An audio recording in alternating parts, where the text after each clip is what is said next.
Bien, chers amis, Boker Tov, Shuv Beshem Hashem Naaseh Venatziach pour ce deuxième shiur de la journée. Nous sommes aujourd'hui le jeudi 2 mai et le 24 du mois de Todarabah Nissan.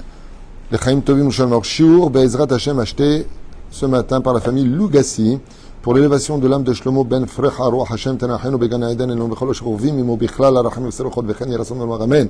Tiyeh Nishmatot Tzorot Tzorot Chaim Be'ezrat Hashem, et que le mérite de cette étude y allait Lahem Sroud Ve'atzlachat pour toute la famille Lugassi d'avoir acheté ce shiur. On commence tout de suite avec la paracha de Acharemot de cette semaine.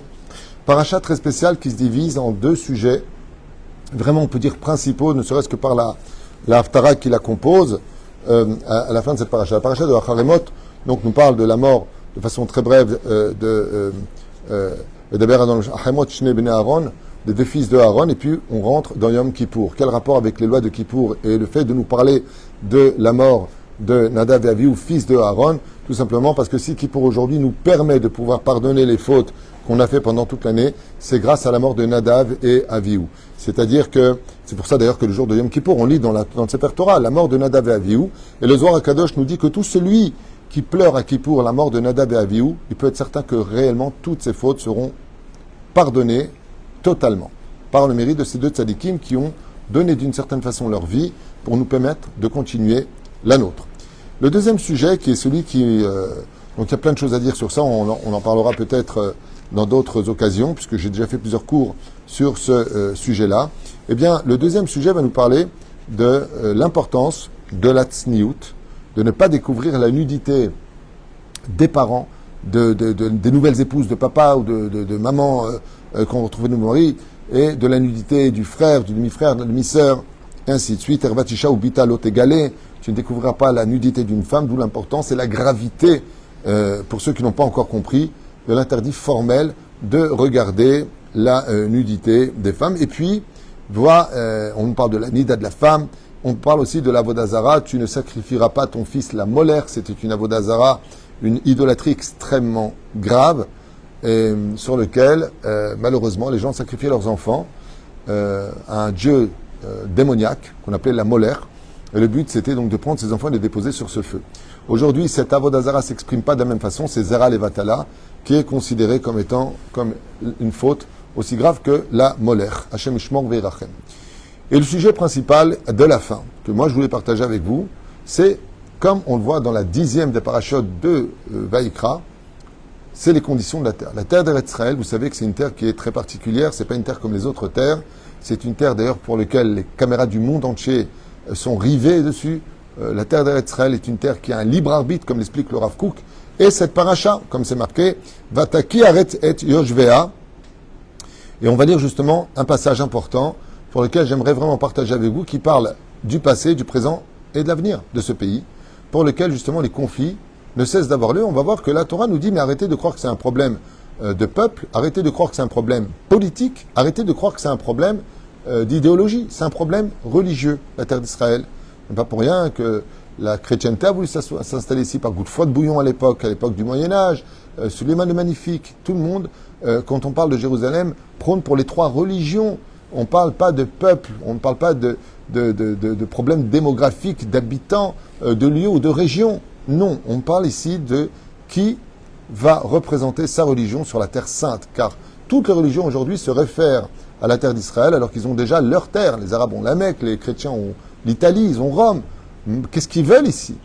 Eh bien, la réponse se trouve dans la Torah. Et elle nous dit comme cela. Après nous avoir énuméré toutes les choses que Dieu déteste, je vous invite à écouter de vos propres oreilles ce que vous allez entendre Shabbat ou Sefer Torah pour ceux qui iront à la synagogue, mais d'écouter un petit peu ce que la Torah elle-même nous dit et nous propose vis-à-vis de tout cela, à retenir. Et ce n'est pas pour rien que Rashi, il y a 1000 ans en arrière, on va dire que c'est aujourd'hui Rashi, dans son premier commentaire de la Torah, nous dit, pourquoi Dieu a-t-il besoin de nous dire qu'il a créé le ciel et la terre? C'est une évidence. Est-ce qu'un cerveau qui a un peu d'intelligence pourrait penser que le ciel et la terre s'est fait tout seul avec un bing bang, du hasard? Il faut vraiment être quelqu'un d'extrêmement bête, même si on s'appelle le meilleur des scientifiques, pour penser une chose pareille. C'est comme si tu vois un chef-d'œuvre, un tableau sur un mur, et tu dis, ça s'est fait tout seul. C'est du même niveau stupide. La terre, elle-même témoigne de l'artisan qui a créé le chef-d'œuvre. Alors, ce que dit Rashi, il n'y a pas besoin de ça. Il aurait dû commencer, Rosh Chodesh Lachem, par les commandements de Dieu, qui expriment sa volonté. Et non, Rashi, il dit pas du tout. La raison pour laquelle il y a marqué dans la Torah, Amar Rabbi Yitzhak, au nom de Rabbi Yitzhak, qui lui, par contre, on parle de la Gemara maintenant. Il dit quoi? Que Dieu a créé le ciel et la terre, et qu'il a créé aussi la terre d'Eretz Israël, et qu'il la donnera à celui à qui lui veut la donner. À qui veut la donner, dit Rashi à 1000 ans en arrière. Car les nations du monde diront des Juifs, il y a 1000 ans en arrière, écrit Rashi, écoutez bien ce qu'il dit. Yomru, Yomru, c'est du passé, du présent, du futur en hébreu. Futur, excellente réponse. Yomru. Lech elem va Yomru lecha. Yomru, ça veut dire ils te diront. Rashi, il y a 1000 ans en arrière, donc il ne parle pas du passé, il parle des Sheva. Umot, c'est-à-dire les 7 peuplades à l'époque de Yoshua Binoun. Mais après, il change de langage. Il te dit Yomru lecha. Vous êtes des brigands, vous êtes des voleurs d'une terre. Rashi à 1000 ans, il dit les nations du monde vous accuseront faussement en vous disant vous êtes ceci et cela. Regardez Rashi, achetez-le même en français, il existe en français. Rashi, il y a 1000 ans en arrière, qui vivait à Troyes en France, 3 entre 2 et 4 Cannes, en Champagne, eh bien, il te dit, sache qu'à la fin des temps, les nations du monde, Yomru lecha, ils te diront, vous êtes des voleurs, vous avez pris une terre qui ne vous appartenait pas. Et quelle réponse faudra leur donner? Rashi te dit, au nom de Rabbi Yitzhak, tu diras aux nations du monde que Dieu a créé le ciel et la terre et qu'il nous a donné cette terre. C'est tout ce qu'il y a à dire. Commence pas à négocier, parle avec eux. Ils sont de mauvaise foi, ça sert à rien. Ça sert à rien, tu vas parler avec des gens qui ont de la haine, qui sont de mauvaise foi, qui veulent même pas écouter l'histoire, qui veulent même pas comprendre l'histoire, qui se posent même pas la question, qui a inventé ce peuple palestinien? D'où ça sort? D'où ça sort le peuple palestinien? Montre-moi le drapeau palestinien, qui est un drapeau qui est venu de la Cisjordanie, qui a été créé par les Anglais en plus. Montre-moi, parce que quand tu regardes dans le Larousse 1936, palestinien, c'est une Magen David à drapeau bleu et blanc, hein, dans le cas où vous n'êtes pas au courant, pour les gens qui veulent un peu apprendre l'histoire. Non, non, non, je veux pas savoir l'histoire, je veux en tenir là où je veux en tenir. Et donc, qu'est-ce qu'il a ce conflit aujourd'hui en Israël? Pourquoi Dieu, il n'est pas là? Chaot Rabbi, c'est le cas de le dire, pas moi. Hein. La Torah va nous livrer des réponses. Voilà, je vais vous lire maintenant ce qui est marqué ici, dans cette paracha de Aharemot, qui dit la chose suivante.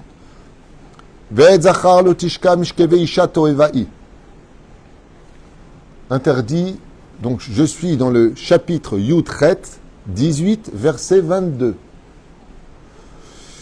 Vet zachar lotishkav mishkeve isha. Tu ne coucheras pas avec un homme comme un homme couche avec une femme. On parle de l'homosexualité, contrairement à une gentille femme qui ne comprend pas très bien l'étude de la Bible, avec tout l'aspect que je dois à tout le monde.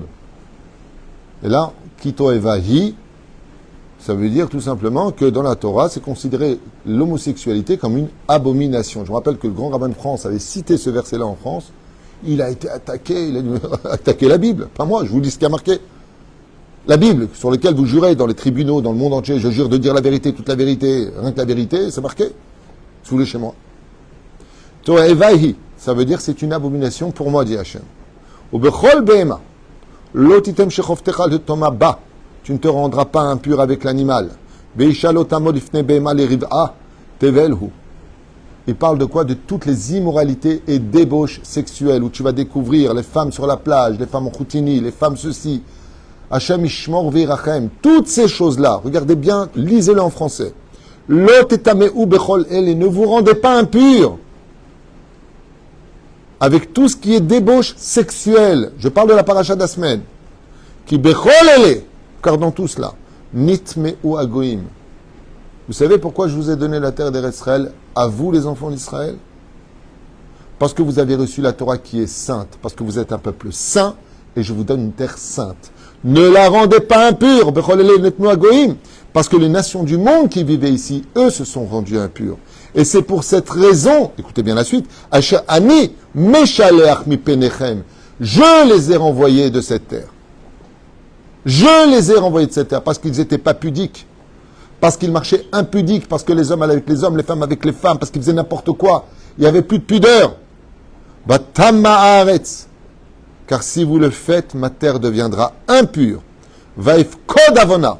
Et je viendrai exiger les fautes que vous avez faites à Léa sur terre. Et la suite, Vataki à Aret et Yoshvea. Et la terre d'Eretz Israël vous vomira. Elle te vomira. Si je comprends bien ce qu'on vient de dire à l'instant dans la Bible, dans la paracha de la semaine, nous les feuilles, les juifs, qu'est-ce que nous dit la Torah maintenant? Comment tu comprends ce qui est marqué ici, Lionel, par exemple? Que si tu fais des abominations, tu trouveras des raisons de quitter les Eretz Israël. Ouais, donc donc tu vas quitter le pays. Tu vas quitter le pays. Mais avant, qu'est-ce qui est marqué? Pourquoi j'ai renvoyé les peuplades? Parce qu'ils étaient débauchés. Aaron, Aaron. Donc si tu te conduis comme ça, je leur donne le droit de revenir. Vous n'êtes pas mieux qu'eux alors. On est en train de dire la Bible, paracha de la semaine, Acharemot, chapitre 18. Là, je suis dans le verset 25. Demandez à vos rabbanim, demandez à qui vous voulez.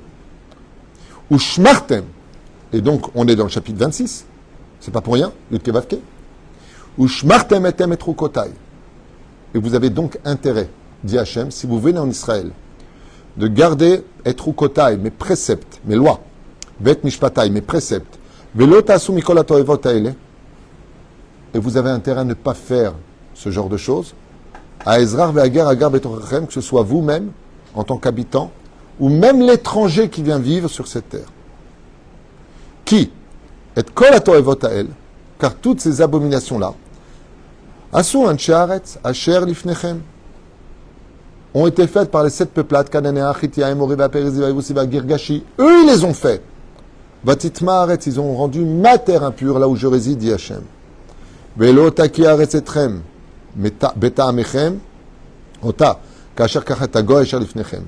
Mais ma terre ne vous vomira pas comme elle a vomi les nations du monde, ce ne sera pas la même chose.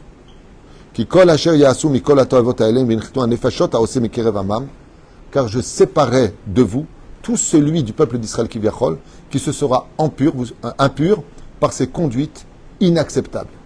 Prenons un exemple de la Gemara pour nous rendre compte de la gravité de ce que dit la Torah. Alors bien sûr, c'est là qui pensent que je suis fanatique, débile et tout ce que vous voulez, changer de scène, ça m'arrange. Bémet, moi je suis pas là pour dire ce que je pense, j'aime chaque juif, je suis pas là pour le juger, et moi-même j'allais à la plage avant. Donc je suis pas là pour juger les gens, je vous fais part de ce que dit la Torah, qui est le code de la vie sur terre pour un juif. Comment vivre sur terre. La Gemara de Masechet Brachot, Bedaf Samech Aleph, Hamoud Aleph, première grande ligne. Elle dit qu'un homme qui descend vers un ruisseau, vers un lac, pour voir le dos d'une femme, ouais, même s'il a de la Torah, même s'il a des bonnes actions, il ne sera pas nettoyé de la faute. Baba Saleh, Zecher Tzadik Vekadosh, que tout le monde connaît, tout le monde vénère, tout le monde adorait. Heureux celui qui a eu affaire à Baba Saleh. Il a dit de sa bouche une phrase. Moi, j'ai travaillé 3 ans à Netivot, dont une partie chez lui. J'ai fréquenté ses fils, j'ai fréquenté ses élèves, Rabbi Eliyahu Fassi, qui m'ont confirmé. Baba Saleh, il a dit le côté impudique des filles d'Israël et la pudeur des Arabes. Non, c'est pas comme ça qu'il a dit, c'est avec leur djelabiot qu'elles prendront les territoires d'Israël. C'est la pudeur qui conquérera la terre d'Israël. Un truc comme ça, il avait dit en hébreu.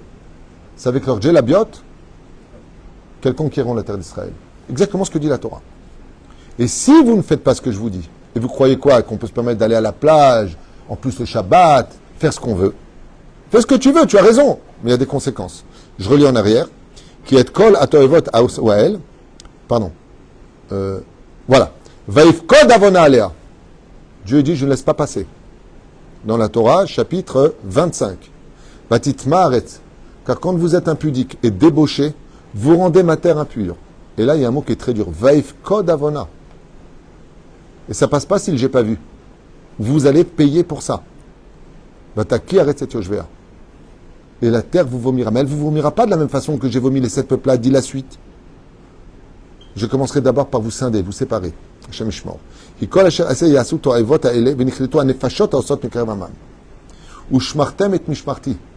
C'est pour ça que je vous mets en garde, dit Dieu. Ushmartem et mishmarti. Préservez mes gardes, c'est-à-dire mes misvot, ce qui est interdit. Misvot assez, misvot losa. Misvot assez, shamor et yom ha-shabbat, zachor. C'est la même chose. Les vilti asot mechukot atoevot hael. Asher naasu lifnechem velut tama abahem ani Adonai Elohechem. Car je suis l'Éternel votre Dieu, je vous demande de faire attention et de ne surtout pas vous rendre impur, car la terre elle-même vous fera payer le prix de votre débauche. Lisez-le en français, en chinois, en arabe, en anglais, en ce que vous voulez. C'est dommage que les gens ne s'investissent pas un peu plus de l'étude, de constamment dire il était où Dieu, il est où Dieu, il est où Dieu. Ben, regarde ce qui est marqué dans la Torah. Tu loues un appartement. Tu signes un contrat, Nachon. Qu'est-ce qui est marqué dans ton contrat où tu loues si tu n'as pas payé un mois? Hein? On te vire. On te vire? Non, non, non. D'abord, il est marqué autre chose. Dans tous les contrats standards, il est marqué autre chose. Tu payes 500 shekels par retard. Ou à la journée, ou à la semaine, ou au mois. Tu n'as pas lu ton contrat, toi, ça se voit. À partir du moment où tu tardes à payer, eh bien, et je te conseille pas de tarder, il y a marqué dans le contrat standard que tu peux acheter n'importe quelle imprimerie, il y a marqué là-bas que tu commences à payer pour chaque semaine en plus. Que si tu dois partir, tu as 3 mois de préavis. Tu dois prévenir 3 mois à l'avance. Après, tu as des contrats à savoir si tu refais ou pas l'appartement. Est-ce qu'il soit repeint ou pas. C'est marqué dans le contrat. Tel que tu l'as pris. Donc, il faut prendre des photos. Ne vous laissez pas avoir. Prenez des photos de l'état des lieux avant de rentrer. C'est impératif. Je vous le dis. Et puis, si tu n'as pas payé, qu'est-ce qui se passe? Vous n'allez pas me croire. Tu payes avec dommages et intérêts. Tu ne peux pas sortir du pays, il te bloque. Et tu peux même être, s'il est très très débrouillard avec des avocats, Otsa la poal. Il vient de te prendre ta voiture et peut avoir. Il fait ce qu'il veut. Pas ce que tu veux ici. Tu grées un feu rouge, retrait de permis, 10 points au moins, 5000 shekels d'amende. Tu as créé un accident, tu es passible de prison. C'est le code de la route. Zema Shekatouv. La grande question qui se pose, Béhémet, est une question assez importante. Et cette question-là, c'est pourquoi Adkedekar? Et voilà que dans le début de cette paracha, pourquoi Adkedekar? Pourquoi tellement de mise en garde par rapport à cela? Parce qu'il y a marqué ici une phrase à laquelle on ne s'attendait pas du tout. Vous savez que Dieu est Kadosh, Kedoshim Tiu ki Kadosh Ani. Soyez saints car je suis saint. Dieu déteste tout ce qui sent mauvais, tout ce qui est sale, tout ce qui est débauché. C'est marqué Hachem Sonezima. Dieu déteste la débauche. Dieu déteste les menteurs. Dieu déteste ceux qui font Hanifa, c'est-à-dire les flatteurs. Dieu déteste ce côté ftata. Dieu n'aime pas les gens comme ça. Hypocrite. Les hypocrites, il déteste ça. Les orgueilleux. Mais malgré tout, on a une promesse sur laquelle, Béhémet, le prix est très intéressant. Mais de l'autre côté, donc je voudrais le lire, je ne me rappelle plus si c'est au début ou pas, juste un instant. Quand le Chiper Bado Beadbeto, Belakar et Shna Seirim, écrivent, Benatan Akitoret Ifnehem, Kaporet Alaïdout, Yamoud Velakar Midam Apar, juste une minute, juste un instant, Kacher Asa, Vechi Chiper Alakodash Mitumot Bene Israël, Pishaim Lechotatotam, Vechen Taase Leoal Moel, Shchen Itam Betor. Voilà, j'y suis arrivé. Pourquoi est-ce que Béhémet, le prix, il serait si grand à payer? C'est-à-dire que si vraiment, il y a un pays au monde où tu ne peux pas dire, en tant que juif, je fais ce que je veux, c'est Israël. La Torah te dit, ici, tu ne fais pas ce que tu veux, il y a des lois. Les lois sont plus fortes que toi. La terre décidera. Il y a des ennemis tout autour. Fais gaffe. Fais gaffe. La Torah nous met en garde. Ne roule pas le Shabbat. Ne sois pas impudique sur la terre d'Israël. La terre déteste ça, elle va te faire payer. Comme c'est marqué, je viendrai exiger la faute. C'est-à-dire que tu ne peux pas t'en sortir. Moi, je me suis posé la question en disant, même si grâce à Dieu, Dieu est longanime, on voit combien Dieu est patient, combien Dieu nous protège, combien de miracles on a grâce à Dieu. Je t'abbarre chez Molahad. C'est comme un père qui dit à son fils, je vais te tuer, mais il ne peut pas le tuer, il le met en garde. Malgré toi, Kadosh Baruch Hu est là. On a perdu 1400 personnes en un jour, on aurait pu en perdre 3-4 000. Dieu a limité les dégâts. Jusqu'il libère vite nos otages, qui protège notre peuple. Dieu est bon. Mais malgré tout, la Torah, elle est là. Comme c'est marqué, la Gemara, elle dit, si tu viens voir l'ange de la Torah qui s'appelle Yafé, qu'est-ce qu'il te dit si t'as fauté? Tu meurs. Et si tu vas voir Dieu lui-même, qu'est-ce qu'il te dit? Fais tchouva. C'est-à-dire. Une fois qu'il t'a parlé de Kippour, comment on faisait la capara des fautes, il dit ne recommence pas les fautes. Et là, il y a une phrase qui est très très difficile et qui nous montre combien Dieu aime son peuple. Ashochen itam, betortum otam. C'est impressionnant. Car Dieu nous dit, je réside parmi vous dans votre impureté. Cette phrase qui est marquée ici, alors je vous dis où ça se trouve, dans le chapitre 16, verset 17. De Lévitique. dans les Lévitiques. Ashochen itam, moi qui réside avec vous, en français, itam ça veut dire avec vous, betor tum otam, à l'intérieur même de votre impureté. Ce qui fait que Israël, qu'on soit pur ou impur, qu'on soit hétéro ou homo, qu'on soit ce qu'on soit, Dieu nous promet une chose. Moi, je ne vous abandonne pas. Arrêtez de dire t'es où toi. La question c'est vous êtes où? Où vous êtes? Je vous pose une question en tant que parent. Chaque fois que tu demandes une chose à ton fils, il dit je fais ce que je veux. Mais chaque fois que lui te demande quelque chose, tu dois le faire. Vous acceptez? Tu acceptes? Pourquoi non? Tu ne feras pas. Chaque fois que tu demandes un truc, il te dit non et il te demande chaque fois toi tu fais. T'es un menteur, je peux te le dire dès maintenant. Attends, Shaker, je peux te promettre que tu ne feras pas. Mamashlo. Oui, je ne parle pas de tu peux me donner un verre d'eau. Je te parle voilà chez l'eau. Aucun père ne le ferait. Comme on dit, l'amour a ses limites. Il ne peut pas être que celui qui donne. Il y a un moment, il faut prendre. Au moins de la reconnaissance. Eh bien, le seul, pourquoi je dis ça? Parce que le seul qui ne nous quitte jamais, ouais. Combien aujourd'hui j'entends des parents qui mettent leurs enfants dehors tellement le manque de respect est flagrant à la maison, menaçant. Combien? Akadosh Baruch Hu, il te dit, si je te mets à la porte, je vais avec toi, là où tu es. Tu fais pas Shabbat. Tu danses devant des statues. Tu fais ce que tu as à faire. Je te ferai mourir d'un Kiddush Hashem. Je te ferai monter dans les sphères célestes. Parce que tu es juif. Parce que je t'aime. Veshachanti betor. Ashochen betor tumotam. Excuse-moi, tu es à côté de ta femme, ton meilleur ami qui tu veux. Il y a une mauvaise odeur qui sort à côté. Qu'est-ce que tu fais? Tu te lèves, tu t'en vas. Akadosh Baruch Hu, il dit, moi je déteste les mauvaises odeurs. Je déteste les fautes. Je déteste la débauche. Je déteste. Mais malgré tout ça, Ashochen betor tumotam. Rabotai, cette phrase-là, moi, elle m'a fait pleurer la première fois que je l'ai lue. Mais c'est pas possible. C'est-à-dire que tu viens en Israël, tu dis à Dieu, je fais ce que je veux, et Dieu te dit, eh ben, moi, je te quitte pas. Mais d'accord, mais tu as dit, après, je te séparerai du peuple, je te retranche du peuple. Il dit, oui, là où tu vas, je vais aussi. Je te laisse pas. Parce que l'amour que j'ai pour toi est tellement grand que je ne te laisse pas, même si tu fais tout l'opposé de ce que je te demande. Je t'aime, d'un amour inconditionnel. Au lieu de mourir pour tes fautes d'un accident ou d'une maladie, je te fais mourir pour te monter au Gan Eden directement. Parce que même si tu te rends tamé, même si tu te rends impur, même si tu fais des bêtises, même si tu vas à l'opposé, même si tu vas à la plage pendant Shabbat avec la voiture et tu te mets nu devant des hommes, ou les hommes qui regardent, Akadosh Baruch Hu, il te protège. Malgré tout, il est là. Mais il te dit, sache une chose. Une dette, t'as beau la repousser, hein, tu finiras par la payer. Tout le conflit qu'on a ici, ça fait des années. Regardez ce qui se passe dans les Skarim en Israël. Il y a 2 mois de ça, c'était, s'il y avait eu les élections, c'était, oh le nom et moi, ça fait Gantz qui passait la main haute.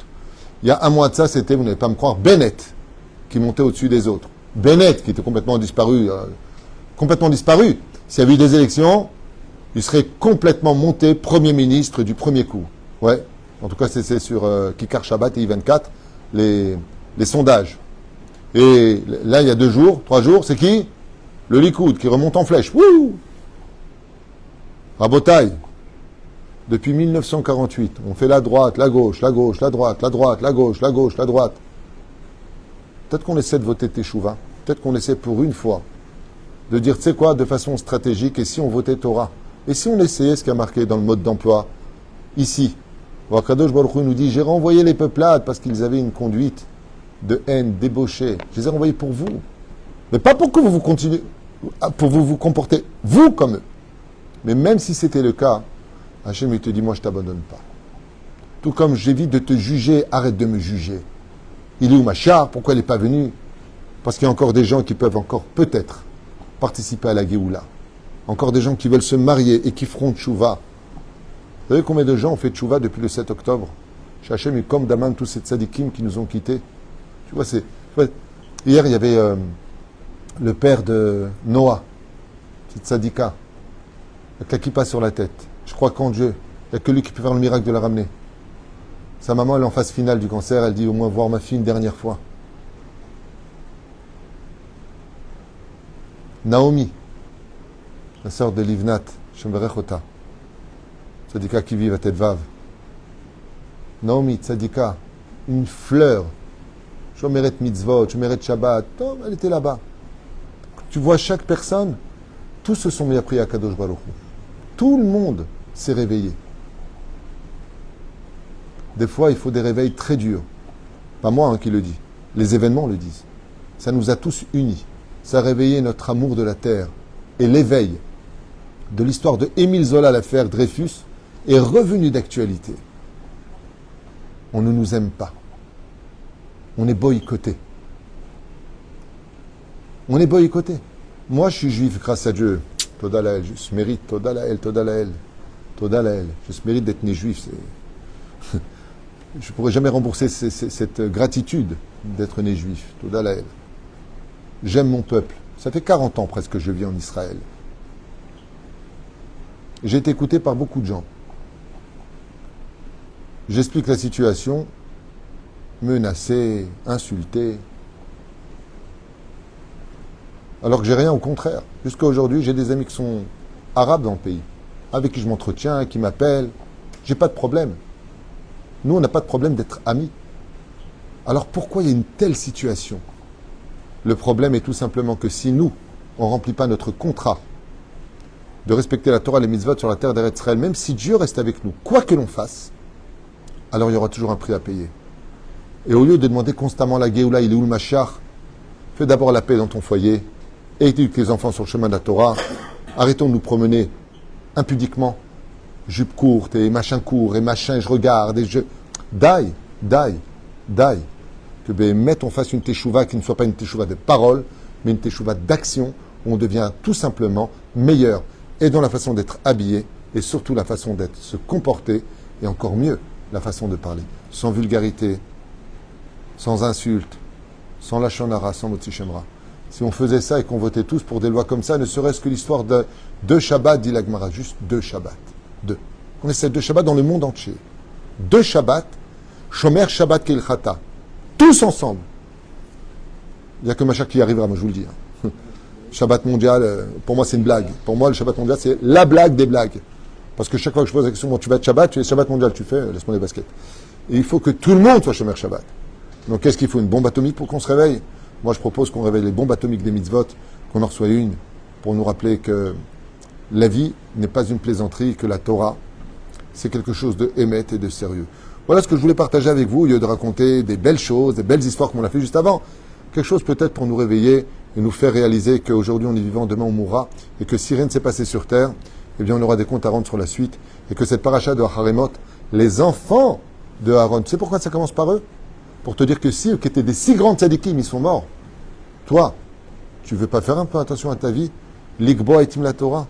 Chers hommes, pour ceux qui écoutent ce que je suis en train de dire, vous savez que la première question qu'on vous posera à 120 ans sous terre, donne-moi tes heures d'études. Qu'est-ce que vous allez répondre? T'es venu pour ça. Le travail n'est que secondaire par rapport à l'étude de la Torah. T'es pas venu pour travailler. T'es venu pour te nourrir en travaillant. C'est la question, est-ce que je suis né pour vivre ou est-ce que... Non. Est-ce que je travaille pour vivre ou est-ce que je vis pour travailler? C'est pour ça, fais attention. Rentre de la spiritualité. Respecte ton épouse, respecte ton mari. Éduquez vos enfants sur le chemin de la Torah et des mitzvot. Habillez-vous tsniout. Vous êtes les enfants de Avraham, Yitzhak, Yaakov, Sarah, Rivka, Rachel et Léa. C'est ça que ça vient nous rappeler la Torah. Moi, je ne suis pas ni un missionnaire, ni rien du tout. Chacun fait ce qu'il veut. Encore une fois, moi aussi, je suis un Choser B'Tchouva. J'ai rien à apprendre à personne.